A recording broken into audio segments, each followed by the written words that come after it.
అందరికీ వందనాలు. ఈరోజు బైబిల్ రీడింగ్లో ఆదికాండము నుండి 47వ అధ్యాయము. యోసేపు వెళ్ళి ఫరోను చూచి, నా తండ్రియు నా సహోదరులను వారి గొర్రెల మందలతోనూ వారి పశువులతోనూ వారికి కలిగినదంతటితోనూ కనాను దేశము నుండి వచ్చి గోషెనులో నున్నారని తెలియచేసి తన సహోదరులందరిలో 5గురిని వెంటబెట్టుకొని పోయి వారిని ఫరో సమక్షమందు ఉంచెను. ఫరో అతని సహోదరులను చూచి, మీ వృత్తి ఏమిటని అడిగినప్పుడు వారు, నీ దాసులమైన మేమును మా పూర్వీకులను గొర్రెల కాపరులమని ఫరోతో చెప్పిరి. మరియు వారు, కనాను దేశమందు కరువు భారముగా ఉన్నందున నీ దాసులకు కలిగియున్న మందలకు మేత లేదు గనుక ఈ దేశములో కొంతకాలం ఉండుటకు వచ్చితిమి. కాబట్టి గోషెను దేశములో నీ దాసులు నివసింప సెలవిమ్మని ఫరోతో అనగా, ఫరో యోసేపును చూచి, నీ తండ్రియు నీ సహోదరులను నీ యొద్దకు వచ్చియున్నారు. ఐగుప్తు దేశము నీ ఎదుట ఉన్నది. ఈ దేశములోని మంచి ప్రదేశమందు నీ తండ్రిని నీ సహోదరులను నివసింపచేయుము. గోషెను దేశములో వారు నివసింపవచ్చును. వారిలో ఎవరైనా ప్రజ్ఞ గల వారిని నీకు తోచిన ఎడల నా మందల మీద వారిని అధిపతులుగా నియమించుమని చెప్పెను. మరియు యోసేపు తన తండ్రి అయిన యాకోబును లోపలికి తీసుకొని వచ్చి ఫరో సమక్షమందు అతని నుంచగా, యాకోబు ఫరోను దీవించెను. ఫరో, నీవు జీవించిన సంవత్సరములెన్ని అని యాకోబును అడిగినందుకు యాకోబు, నేను యాత్ర చేసిన సంవత్సరములు 130, నేను జీవించిన సంవత్సరములు కొంచెముగాను దుఃఖ సహితమైనవిగా ఉన్నవి. అవి నా పితరులు యాత్ర చేసిన దినములలో వారు జీవించిన సంవత్సరములన్నీ కాలేదని ఫరోతో చెప్పి ఫరోను దీవించి ఫరో ఎదుట నుండి వెళ్ళిపోయాను. ఓ ఫరో,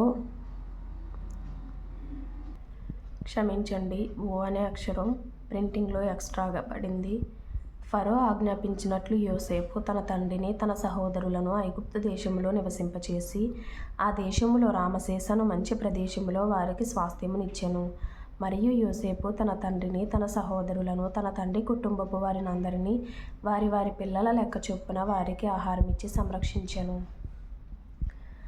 కరువు మిక్కిలి భారమైనందున ఆ దేశమంతటను ఆహారము లేకపోయెను. కరువు వలన ఐగుప్తు దేశమును కనాను దేశమును క్షీణించెను. వచ్చిన వారికి ధాన్యం అమ్ముట వలన ఐగుప్తు దేశములోను కనాను దేశములోను దొరికిన ద్రవ్యమంతా యోసేపు సమకూర్చెను. ఆ ద్రవ్యమంతటిని యోసేపు ఫరో నగరులోనికి తెప్పించెను. ఐగుప్తు దేశమందును కనాను దేశమందును ద్రవ్యము వ్యయమైన తరువాత ఐగుప్తీయులందరూ యోసేపు నద్దకు వచ్చి, మాకు ఆహారము ఇప్పించుము, నీ సముఖమందు మేమేలా చావవలెను?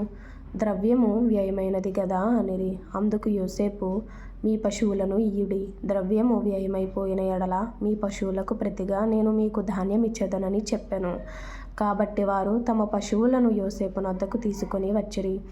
యోసేపు గుర్రములను గొర్రెల మందలను పశువుల మందలను గాడిదలను తీసుకొని వారికి ఆహారం ఇచ్చెను.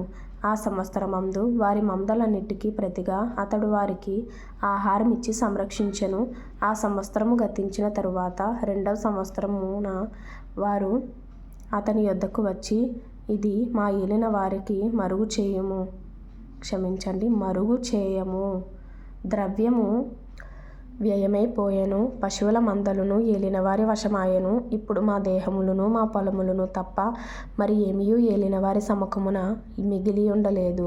నీ కన్నుల ఎదుట మా పొలములను మేమును నశింపనేలా ఆహారమిచ్చి మమ్మును మా పొలములను కొనుము. మా పొలములతో మేము ఫరోకు దాసులమగుదుము. మేము చావక బ్రతుకునట్లును పొలములు పాడైపోకుండునట్లును మాకు విత్తనములిమ్మని అడిగిరి. అట్లు యోసేపు ఐగుప్తు భూములన్నిటినీ ఫరో కొరకు కొనెను. కరువు వారికి భారమైనందున ఐగుప్తీయులందరూ తమ తమ పొలములను అమ్మివేసిరి గనుక భూమి ఫరోది ఆయెను. అతడు ఐగుప్తు పొలిమేరల యొక్క ఈ చివర నుండి ఆ చివర వరకును జనులను ఓలలోనికి రప్పించెను. యాజకుల భూమి మాత్రమే అతడు కొనలేదు. యాజకులకు ఫరో భత్యములు నియమించెను. ఫరో ఇచ్చిన భత్యముల వలన వారికి భోజనము జరిగెను గనుక వారు తమ భూములను అమ్మలేదు.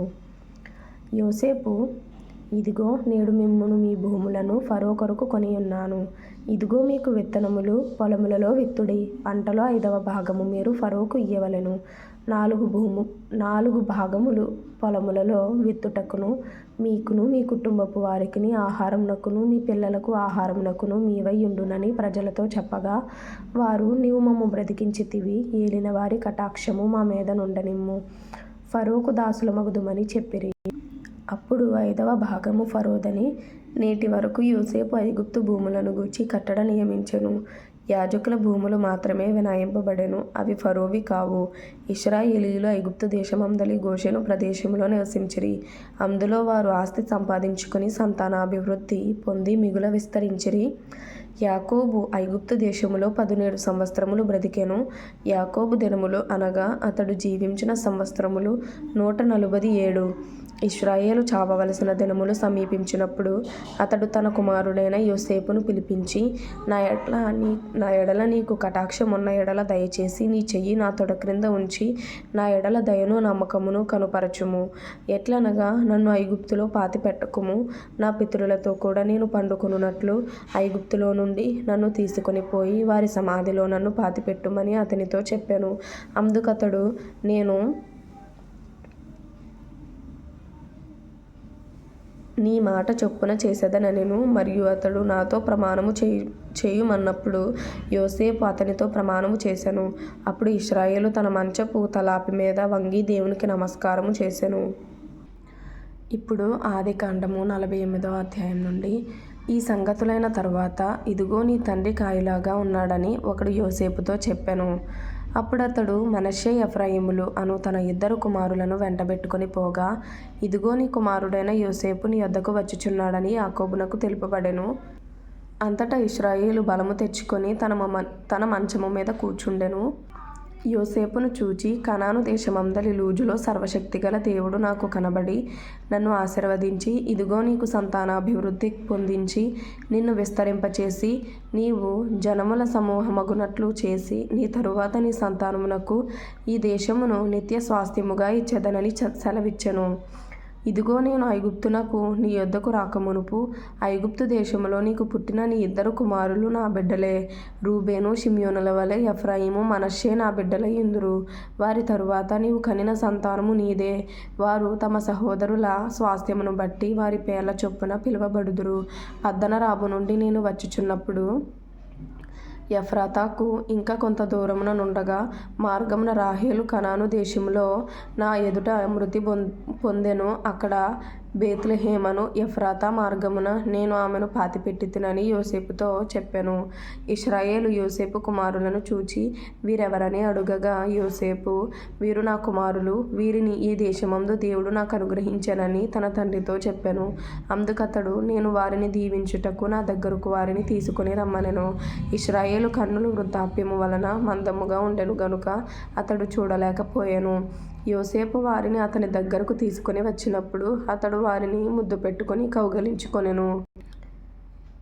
ఇశ్రాయేలు యోసేపుతో, నీ ముఖము చూచెదనని నేను అనుకొనలేదు గాని నీ సంతానమును దేవుడు నాకు కనుపరచియున్నాడనగా, యోసేపు అతని మోకాళ్ళ మధ్య నుండి వారిని తీసుకొని అతనికి సాష్టాంగ నమస్కారము చేసెను.